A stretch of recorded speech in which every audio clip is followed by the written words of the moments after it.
欢迎回来，我是鬼影。今天我们要讲的是5则关于小孩撞鬼的恐怖灵异故事。小女孩的晚餐朋友，夫妻俩决定搬进这栋老宅时，从未想到会遇上任何灵异事件。这栋宅子虽然有些年头了，但对于夫妻而言，它只是一座物美价廉的老房子，带着古老而独特的氛围。夫妻俩打算好好装修一番，让它成为一个舒适的家。搬进去没多久，3岁的小薇便告诉父母，她交了一个新朋友，会在晚餐时陪她一起用餐。夫妻俩起初以为这只是孩子的想象力，便对这朋友一笑置之，并不放在心上。直到某天晚餐时，小薇端坐在餐桌旁，专门将她的盘子推到身边的空椅子上，说那是给朋友吃的。起初夫妻俩只是觉得小薇的行为有趣，也没有刻意制止。可随着时间的推移，老宅里逐渐出现一些诡异的现象。每当夜幕降临，屋内的木质地板便会发出细微的响声，像是有人在屋里踱步，有时甚至能听见一阵细细的低语，似乎有人在耳边轻声说话。夫妻俩认为这是老宅的结构所致，并未多想。然而某天夜里，夫妻俩刚准备入睡，便听到楼下传来阵阵脚步声，沉重缓慢，似乎正在房子里徘徊。丈夫起身下楼查看，却发现楼下空无一人，所有门窗也都紧闭。这让他心里有些发毛，但为了安抚妻子，他依旧笑着说，只是屋子老了，才会有这些声音。就在这之后的几天，小薇的行为变得越来越诡异。她不再只是给朋友准备食物，还会时不时对着空无一人的角落自言自语，仿佛有人在那里和她聊天。母亲见状开始有些担心，询问小薇，这位朋友是谁？他长什么样？小薇回道，他穿着破烂的衣服，头发乱糟糟的，他说他以前住在这里。听到这话，母亲感到一阵寒意，联想到那些诡异的脚步声和低语声，内心的不安逐渐加重。她决定向邻居打听这栋房子的历史。据说这栋房子确实有些年头，几十年前曾有位老人在这里生活，然而因为疾病与孤独，最后在房子里无人知晓的去世。邻居说起老人时描述的破旧衣服和凌乱发丝，竟与小薇口中的朋友不谋而合。母亲听完后愈加害怕，回到家中时，小薇正坐在空椅子旁边，自言自语地说着话。母亲不敢细想，只想赶紧让一家人离开这个不祥之地。当晚，她与丈夫商量搬离这座房子的计划，准备收拾行李。但就在他们收拾物品时，听见小薇的声音从门口传来，她不想我们走。夫妻俩惊愕地回头，看到小薇站在门口，满脸茫然地望着黑暗的角落。她又说，她生气了。随着这句话，房间里的灯光突然闪烁起来，四周的阴影像是活了过来，缓缓朝他们逼近。夫妻俩被这突如其来的恐怖景象吓得站立不动，空气仿佛凝固。他们分明感觉到有一股无形的压力压迫着他们的心脏，让他们难以呼吸。就在这时，小薇的声音再度响起，她说她会一直陪着我们。第二天早晨，邻居发现这一家3口的房子一片死寂，敲门也无人应答，直到警察破门而入，才发现夫妻和小薇仰面躺在床上，脸上带着惊恐的神情。整栋房子里空无一物，门窗紧闭，唯一的异样是餐桌上的椅子独自拉开，像是有人还在那里等待着下一顿晚餐的到来。电视里的笑脸叔叔。小武的父母总是忙碌于工作，晚饭后便让小武自己在客厅里看电视消磨时间。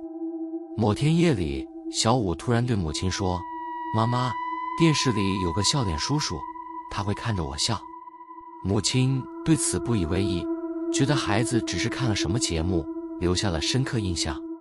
可是小武的描述开始变得具体且诡异。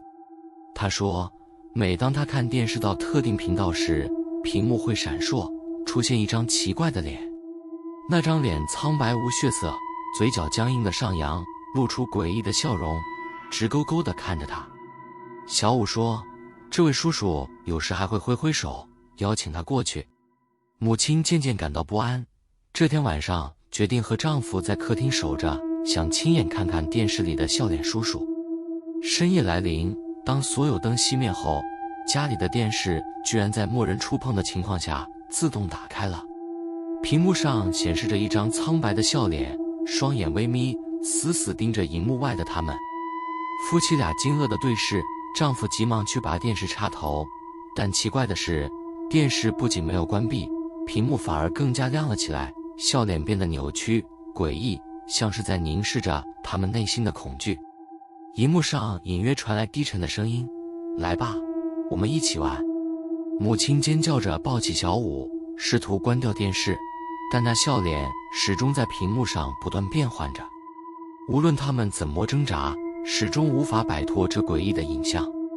几天后，邻居发现这家人已经几天未曾露面，于是报了警。警察进入屋内时，发现夫妻和小五端坐在沙发上，直勾勾地盯着电视屏幕，脸上露出诡异的笑容，双眼呆滞无神，仿佛已经成为了屏幕里笑脸的一部分。那台电视机从此被视为禁忌之物，屏幕上隐约还能看到那张笑脸，像是在等待下一位观众。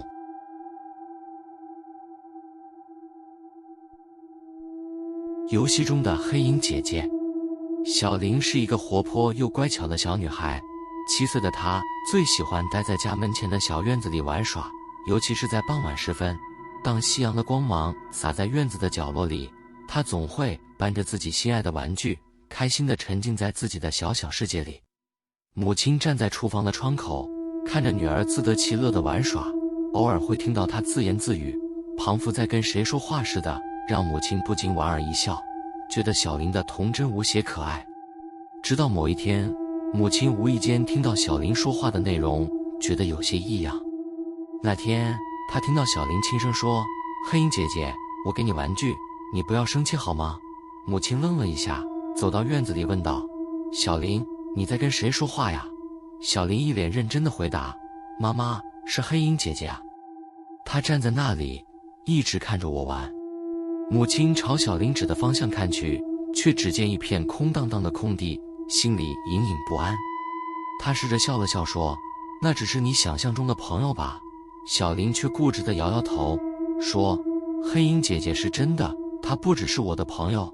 她说她住在这里已经很久很久了。”母亲不以为然，以为小玲只是小孩子的幻想。然而，自从那天以后，小玲越来越频繁地提起黑影姐姐。她说，黑影姐姐总是站在院子的阴影里，有时会靠近，有时会站得远远的，但总是静静地注视着她。小玲甚至会特地将玩具放在院子的某个角落，说那是给黑影姐姐的礼物。母亲开始感到不安，试着问小玲：“黑影姐姐长什么样子呢？”小玲瞪大眼睛说：“她是一个黑黑的影子，看不到脸，但我知道她在笑。她说她很喜欢我陪她玩，让我别去其他地方玩。”母亲听完，只觉得一股寒意从心底升起。她开始试图阻止小玲去院子玩耍，尽量让她在家中或其他地方玩。但小玲却变得异常依赖院子，每天到了傍晚，她就会说想去陪黑影姐姐，甚至变得焦躁不安。每当母亲阻止她时，小玲的表情竟然显得有些愤怒，低声说：“黑影姐姐不喜欢我不去找她，她会生气的。”事情开始变得愈发诡异。夜晚时，母亲偶尔会听到院子里传来小玲的玩具被移动的声音。她悄悄走到窗口往外看，竟然隐约看到一个模糊的小小黑影，与小玲差不多高，站在阴影里凝视着她。母亲的心脏砰砰直跳，眼眶里充满了恐惧，忍不住发抖。她开始怀疑，小玲口中的黑影姐姐并不是小玲的幻想，而是真正存在于院子里的某种东西。某个夜晚，小玲的父亲出差回来，母亲将事情告诉了他。父亲一开始也不相信，认为这不过是小孩的胡言乱语，但在母亲的一再坚持下，父亲决定那晚留意院子的动静。半夜，当所有人都已经入睡时，院子里传来一阵轻微的脚步声和玩具移动的声响。父亲听见声音，赶忙走到窗边往外看，却看到一个黑影站在院子中央，低着头，正默默地将小林的玩具摆放成整齐的队列。那黑影的身形和小林相似，但轮廓模糊，看不清脸部，却有一种阴冷的气息。父亲冷汗直流，手脚僵硬地站在窗边，不敢发出一丝声响。那黑影像是察觉到有人在看他，缓缓抬起头，朝窗户的方向望过来。父亲赶忙将灯关掉，拉上窗帘，躲在墙边，感到一阵窒息般的恐惧。第二天，夫妻俩决定彻底阻止小林去院子里玩，并打算尽快搬离这栋房子。然而，当他们试图向小林解释时，小林却满脸惊恐地说：“黑影姐姐知道了，她生气了，她不让我们走。”那一夜，夫妻俩决定锁住门窗，将小林留在他们的卧室，三人紧紧挨在一起。到了午夜，屋内突然响起了低语声，声音轻柔而冰冷，像是有什么东西正在窃窃私语。随后，一阵阵脚步声从走廊传来，缓缓朝卧室移动，最后停在了房门外。门外的声音渐渐变成了敲门声，咚咚咚，缓慢而有力，仿佛带着一种无法忽视的压迫。小林突然坐起来，颤抖地说：“他来了，他要带我们去他的地方。”夫妻俩紧紧抱着小林，内心充满了无助和恐惧。他们的视线望向房门，眼睁睁地看着门把缓缓转动，门开了一条缝，门外站着那个模糊的黑影，身形小小的，与小林的身高相仿，却散发着一股令人窒息的寒气。黑影朝小林伸出一只苍白而纤瘦的手，仿佛要拉他过去。夫妻俩想要喊叫，却发不出任何声音，像是喉咙被无形的力量扼住，只能眼睁睁地看着小林一步步朝黑影走去。小林的眼神呆滞，像是被催眠一般，无法抗拒那股力量。最终，邻居察觉到异样，报了警。当警方破门而入时，发现房内夫妻与小林仰面倒在地上，眼睛睁得大大的，望着天花板，脸上带着诡异的微笑。而窗外的小院子里，那模糊的黑影依然站在角落，仿佛在等待着下一个无知的孩子成为他的游伴。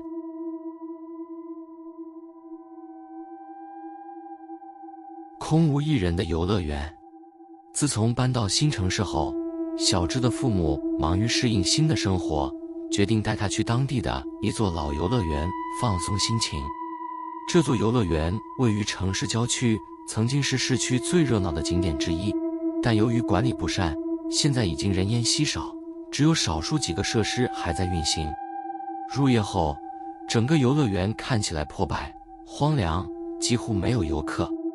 父母带着小智来到这座游乐园时，夜幕已降临，园内空无一人，灯光昏暗，只有一些老旧的旋转木马和摩天轮还在缓缓转动，带着吱呀声响。母亲牵着小智的手，安慰他说：“来，去玩旋转木马吧，爸爸妈妈陪你玩。”然而，当他们走进旋转木马时，小智突然停下脚步，皱着眉头看向母亲，低声说：“妈妈，这里有很多小朋友，他们都在看着我们呢。”母亲愣了一下，四周环顾，除了他们一家，四周空无一人，她便笑了笑，当作小智在幻想。于是她抱起小智，安抚他说：“别害怕，这里没有人。”小智却依旧一脸认真地看向旋转木马的方向，小声说：“他们都在上面，看着我，他们好像不能下来。”母亲此时已感到一丝不安，但不想让小智害怕，便说：“好，我们先去别的地方玩，好吗？”说着便抱着他离开旋转木马。然而，当一家人走向摩天轮时，小智突然挣扎着从母亲的怀抱中跳下来，指着摩天轮上的某个座舱说：“妈妈，那里有个姐姐在哭。”母亲再次回头望去，摩天轮的座舱空无一人，但她却感觉到一股阴冷的气息正笼罩着四周。此刻，小智像是被什么吸引一般，低声说他要我陪他玩。母亲听到这话，不禁感到不安。父亲见状也开始觉得事情不对劲，于是拉着母亲说：“我们还是离开这里吧，这地方怪怪的。”一家人匆匆往出口走去，周围的灯光开始逐渐暗淡下来，连游乐设施的声音也变得低沉缓慢，像是老化的机器发出的哀鸣。就在他们快要走到出口时，小智突然挣脱父母的手，朝游乐园深处跑去，嘴里喊着：“我还没玩够，他们也要我陪他们玩。”父母慌忙追上去，却发现小智在跑向一座废弃的鬼屋。这座鬼屋外观阴森，门口破旧不堪，早已上了锁，门边挂着禁止入内的告示。父母大声喊着小智的名字，但他像是完全听不见一般，径直跑向鬼屋的大门，并轻而易举地推开了门，消失在黑暗中。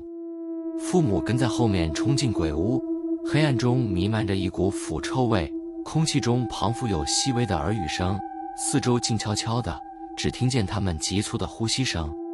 鬼屋内部昏暗狭窄，老旧的装饰布满灰尘，四周的墙壁上贴满了已经模糊的恐怖画像，像是无数双眼睛在凝视着他们。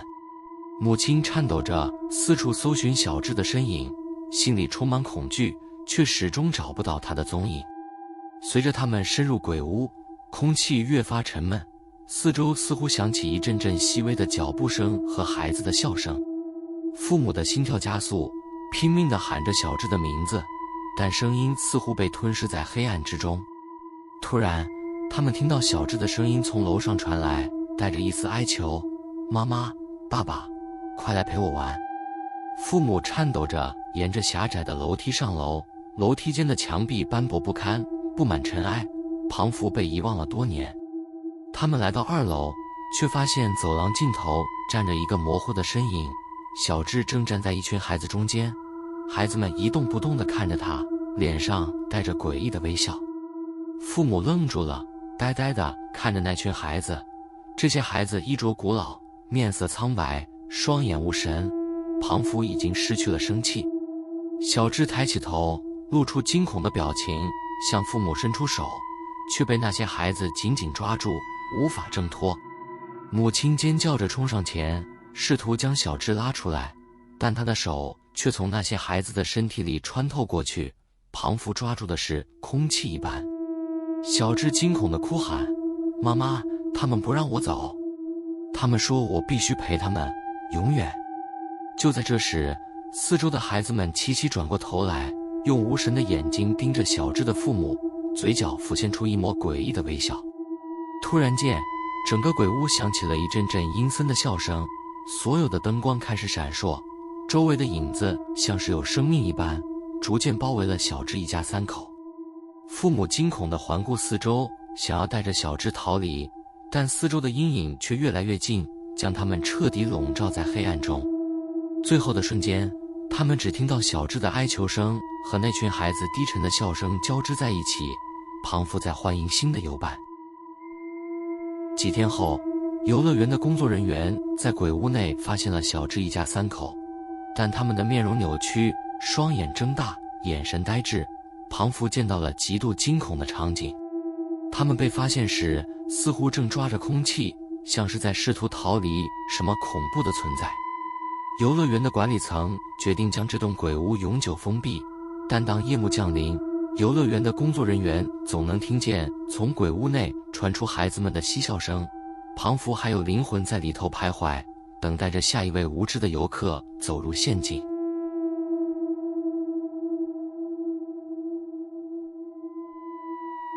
后院的无脸人。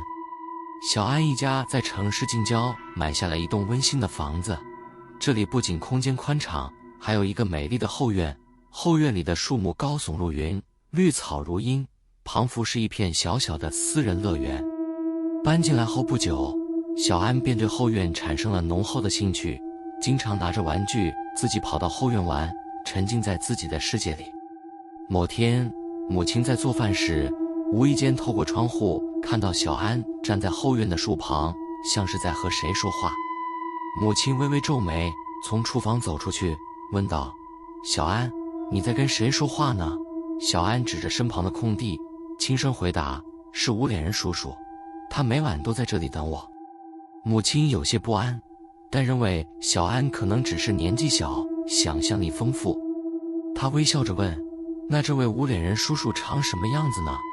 小安一脸认真地回答：“他没有脸，只有一张光滑的皮肤。他说他以前住在这里，也想继续住在这里。”母亲听完后不禁感到一阵寒意，但莫让小安察觉，便带他回了屋里。可自那天起，小安总会提起无脸人叔叔，说他常常站在后院的大树下，静静地注视着他。母亲对此感到不安，开始注意到小安的行为变得有些异样。他经常会在睡前突然坐起来说：“无脸人叔叔还在等我。”随着时间推移，后院的气氛也开始变得阴森起来。夜晚时，偶尔能听见草丛里传来细微的沙沙声，像是有人在缓缓踱步。有几次，父亲甚至觉得有人正站在黑暗中注视着他们。某天夜里，小安突然从床上惊醒，眼神迷茫地望着房门，喃喃道：“无脸人叔叔在叫我。他说他想带我去后院玩。”母亲被这句话吓得心惊胆战，连忙将小安抱在怀里，安抚他不要害怕。然而小安却始终望向窗外，喃喃低语：“他说他会一直等我。”第二天清晨，母亲决定向邻居打听这栋房子的历史，才得知一个令人毛骨悚然的消息：这里曾住过一位孤独的老人，长期被家庭遗弃，最终在后院的大树下自杀。据说他的脸部因常年疾病而严重扭曲，几乎无法辨认模样。听到这些，母亲内心惊恐不已，终于明白小安所谓的无脸人叔叔可能并不是幻想。当晚，夫妻俩商量着暂时不要让小安再到后院，决定等过一段时间再考虑是否搬离这里。然而，夜晚降临后，后院变得异常静谧，寂静得让人心生不安。突然，母亲在厨房里听到一阵低低的脚步声，缓慢而轻盈地从后院传来，似乎正逐步靠近房子。她屏住呼吸，悄悄来到窗前，透过窗帘的缝隙望向后院。她隐约看到一个模糊的人影，身形瘦削，站在大树旁，低着头，像是在等待什么。母亲忍不住倒退几步，心脏剧烈跳动，冷汗浸湿了背脊。她急忙将窗帘拉紧，跑到卧室，将小安锁在房间里，不再允许他去后院。然而，事情并未因此结束。每到夜深人静时，屋内仿佛能听见从后院传来的沙沙声、低语声，像是有人在窗外呼唤着小安。小安时常在夜里惊醒，呆呆地看着房门方向，说：“无脸人叔叔还在叫我，他说我一定要去。”夫妻俩害怕极了，决定找专业人士来净化后院。然而在净化当天，净化师在后院四处巡视后，却面色凝重地对他们说：“这片土地的怨气极重，最好别再回来住。”于是他们决定匆忙收拾行李，打算第二天就搬家。然而当晚，小安的情况异常，他全身颤抖，神情恍惚，嘴里不断重复：“无脸人叔叔生气了，他说我们走不掉了。”夫妻俩感到彻底崩溃，夜里一片死寂。随着时间一分一秒的流逝，气氛越来越诡异。凌晨时分，窗外突然传来一阵急促的敲击声，像是有人用力拍打窗户。夫妻俩被惊醒，走到窗边，却发现窗外一片空无。突然，后门猛地被推开，带来一股寒冷的气流，仿佛有人闯进了房子。紧接着，一个模糊的黑影缓缓靠近小安的房间。夫妻俩恐惧至极，却被一股无形的力量困在原地，眼睁睁看着黑影缓缓走向小安，像是要将他带走。小安睁开眼睛，露出迷茫的神情，无助地看着父母，嘴里喃喃着：“无脸人叔叔来了，他说他终于可以带我走了。”第二天，邻居发现后门敞开，屋内空无一人。警方调查后，找不到小安一家人消失的任何线索，唯一留下的是后院大树上低垂的树枝随风摇曳，像是在静静地诉说着无人听见的秘密。喜欢这类型的故事的话，记得点赞、订阅鬼影档案馆，开启小铃铛，才不会错过每晚间的恐怖小故事哦。我是鬼影，我们下次见。